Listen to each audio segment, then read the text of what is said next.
आपल्या मुलीची हत्याच झाली, ही आत्महत्या नाही असा आरोप फलटणमधील डॉक्टर महिलेच्या कुटुंबियांनी केलाय।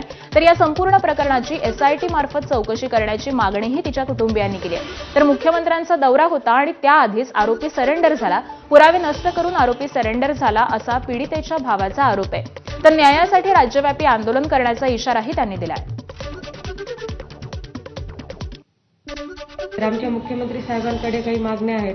लवकरात लवकर SIT समितीची स्थापना करण्यात यावी, त्याशिवाय आम्ही फलटणला जबाब द्यायला जाणार नाही आणि त्या उपर जो खटला आहे तो बीडच्या न्यायालयामध्ये फास्ट ट्रॅकमध्ये चालवण्यात यावा।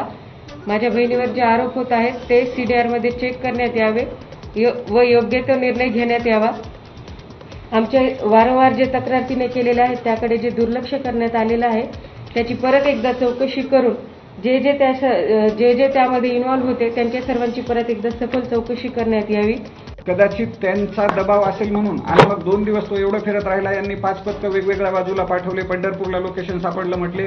मग एवढं फिरून असताना बरोबर मुख्यमंत्री येणार त्याच्या अगोदरच्या दिवशीच कसं काय आले आणि ते सर्व तयारी करून 2 दिवसामध्ये त्यांनी वकील वगैरे लावून त्यांची बाजू हे करून त्यांना जेव्हा माहिती झालं तेव्हाच ते सरेंडर झाले असं आम्ही पाहतो आणि त्यामुळेच हे पोलिसांना या सर्व गोष्टी माहीत असणार आहेत। एवढं असून तो रात्री 12-12:30 वाजता का तिथं हजर होतो हे यामुळेच आमची शंका पोलिसांवर वाढत आहे आणि त्यांनीच हत्या करून मुद्दामून पुरावे नष्ट करून तो तिथं हजर झालेला आहे।